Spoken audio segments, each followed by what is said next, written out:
साथीगण सम्यक विचार चैनल रो आज रही आलोचना को आपण मानक स्वागत सहित सप्रेम जय भीम। आपण माने जानती जे एबे देश को हिंदू राष्ट्र करबा पई एक उन्मादना सृष्टि होईछि किछि राष्ट्र विरोधी तत्वंक भितरे। आम देशर तत्कालीन महान जननायक मानकर त्याग संघर्ष निष्ठा और बुद्धिमत्ता उपरे एबे प्रश्न चिन्ह लगाइबा आरंभ होईछि। देशर आत्मा सन्निहित थिबा भारतीय संविधान को निष्प्रभावी करिबा पाई मध्य उद्यम आरंभ होईछि।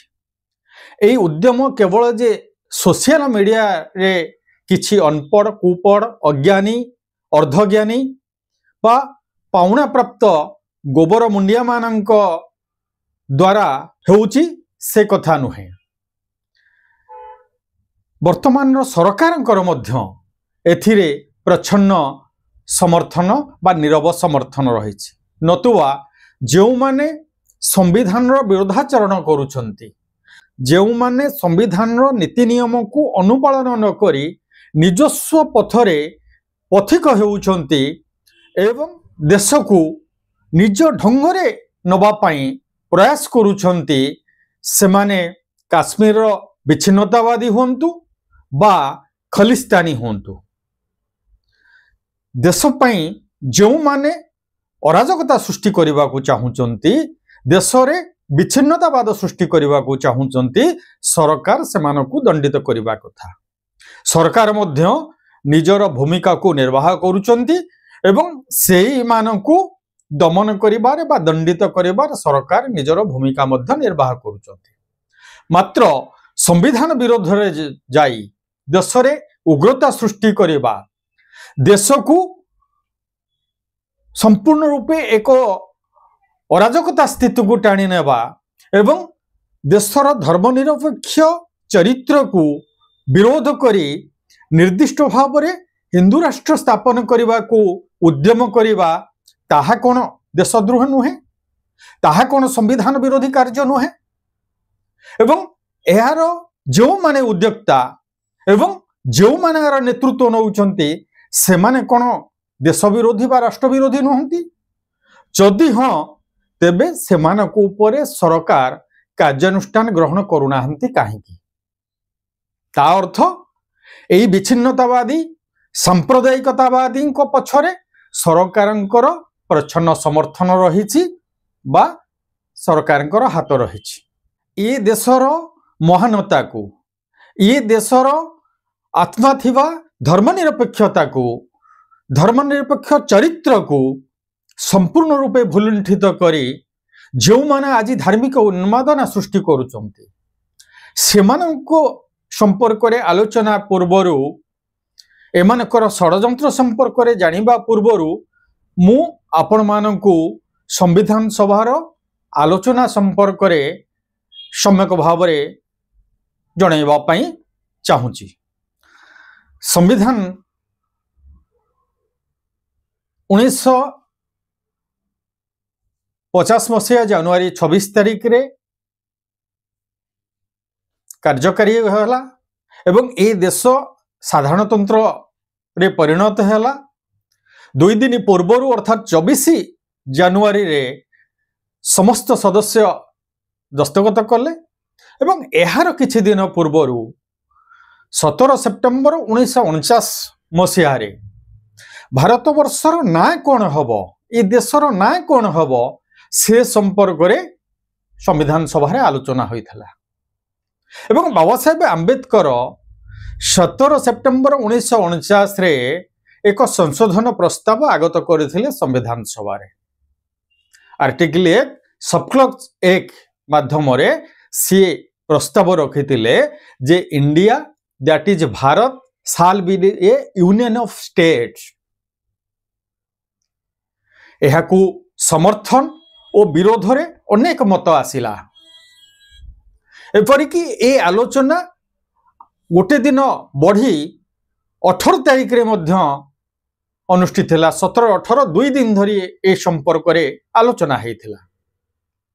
ए संपर्क रे वरिष्ठ सदस्य एच.बी. कामत निजर संशोधनी प्रस्ताव आगत करी से कहले जे भारत और in the English language India shall be a union of the state यार ना हवा कथा। अन्यतम सदस्य ब्रजेश्वरी प्रसाद से मध्य निजर संशोधनी प्रस्ताव आगत करी से कहले India that is Bharat in one integral unity. Seth Govind दास मध्य निजर संशोधनी प्रस्ताव आगत करी से उल्लेख कले कौन ना Bharat known as India also in foreign countries. से पुणी कहले जे आमे हमर स्वाधीनता संग्राम को भूली जाइछे, आमे हमर अतीत को भूली जाइछे। आम अतीत रे जो बलिदान देइछंती हमर स्वाधीनता संग्रामी माने, हमर जो पुराना इतिहास रही हजार हजार वर्षर इतिहास ताकू आमे भूली जाइछे। एवं स्वाधीनता संग्राम रे नेता महात्मा गांधी मध्य निजर स्लोगान रे भारत माता की जय बोली कहूथिले। तेणु एकु आमे मन रखी कि सही अनुसार भारत वर्षर ना हवा कथा। अन्यतम सदस्य काला वेंकट राव निजर संशोधनी प्रस्ताव आगत करी से कहले I heartly supported the name of Bharat. कहले मु भारतर ना को मु होलहार्टेडली सपोर्ट करूची बा समर्थन करूची। अन्यतम वरिष्ठ सदस्य कमलापति त्रिपाठी से निजर संशोधनी प्रस्ताव आगत करी कहले जे Bharat that is India instead of India that is Bharat.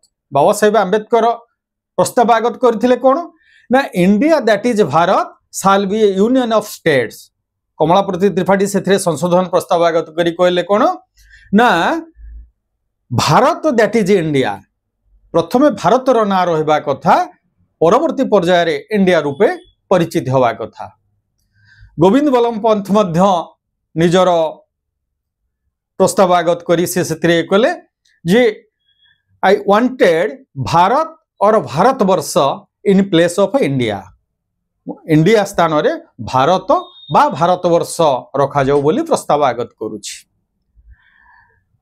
किंतु शेषरे बाबा साहेब आंबेडकर जो प्रस्ताव थिला India that is Bharat shall be a union of states को सर्वसम्मति क्रमे ग्रहण करागला एवं से दिन तार ना होता बा देशर नाम होता इंडिया दैट इज भारत। से भली भाव में संविधान क्योंठु प्रारंभ हब, क्यों ना रु प्रारंभ हब से संपर्क में कौतूहल विश्व संविधान सभा कॉन्स्टिट्यूएंट असेंबली रे घटी थिला।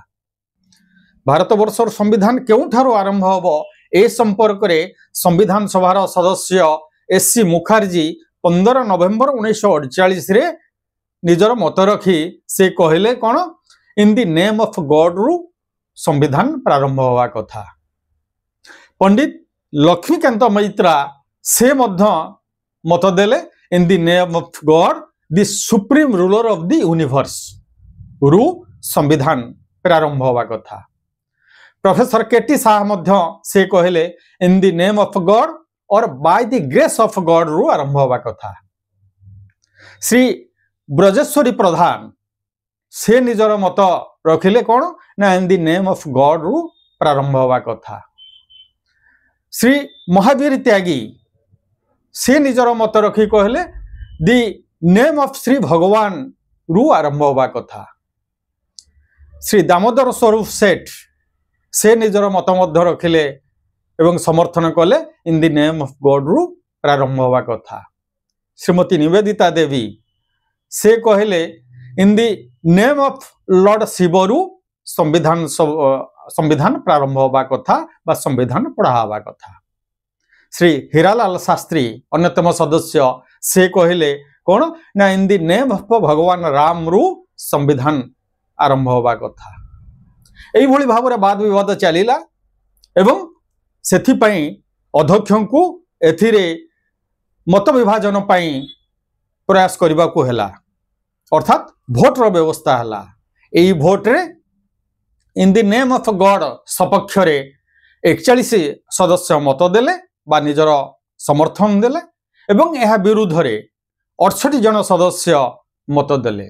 फल से दिन भारतवर्षर समस्त देवी समस्त देवता समस्त गॉड समस्त अल्लाह समस्त ईश्वर कर पराजित है एवं भारतवर्ष आरंभ है कौठू ना we the people of India अर्थात साधारण जनता विजय है समस्त देवादेवी समस्त गॉड समस्त अल्लाह समस्त प्रकार जो तथाकथित भगवान समस्त पराजय है एवं देशर साधारण जनता विजय है एवं से जनता आरंभ है भारतवर्षर संविधान उल्लेख रहा we the people of India आमे भारतर जनगण भारत को ए प्रकार उन्नति करने डेभलप करने आमे चाहूँ तेणु यही भाव में भारतवर्षर चिंतानायक ए देश को समृद्ध करने शक्तिशाली करने विश्वर श्रेष्ठ देश में परिणत करने समस्त प्रकार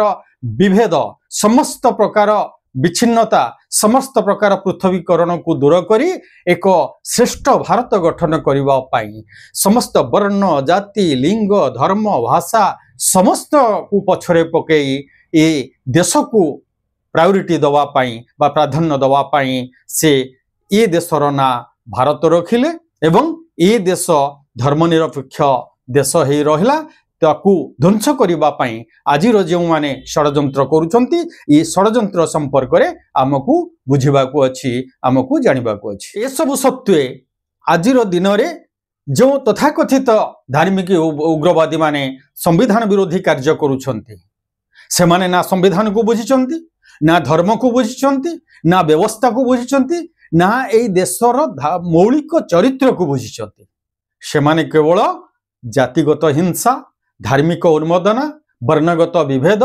लिंगगत असाम्य हिंसा द्वेष घृणा वैमनस्य सृष्टि करी ए देश को अस्थिरता आड़ को टाणी नेबापाई जानिछंती एक पक्षरे समाने हिंदू हिंदू भाई भाई कहउचंती अपर पक्षरे दलित आदिवासी पछुआ वर्गर अधिकार को विरोध करुचंती एवं सेमानक ऊपर अन्याय अत्याचार शोषण निर्यातना देउछंती एक पक्षरे बटगे तो कटगे कहउचंती किंतु ए देशर दलित आदिवासी मान को म्लेच्छ कहउचंती हीन कहउचंती एवं न्यून करुचंती एक पक्षरे समानता कथा कहउचंती मात्र भारतवर्षर संविधान को विरोध करी मनु संविधान लागू करने कथा कहउचंती केते दोगला चरित्र एमानकर केते धोखाबाज एमाने केते छलनाकारी एवं प्रतारणाकारी एमाने एबे निजको एमाने अमाप शक्तिर अधिकारी बोली मने करुछंती समस्त प्रकार अन्याय को यथार्थ मने करुछंती किंतु एमाने मने रखिबा उचित जे हिटलर शासन मध्य अस्तमित होइथिला मुसोलिनीर शासन मध्य अवदमित होइथिला तुमे तो छार किछि समय अपेक्षा कर एबे भी समय अछि सुधुरी जाओ एक समता भित्तिक वैज्ञानिक चेतना संपन्न सर्वोन्नत राष्ट्र गठन रे सहभागी हुआ सहयोगी हुआ सेथिरे ही तुमर मंगल देशर मंगल धन्यवाद जय भीम।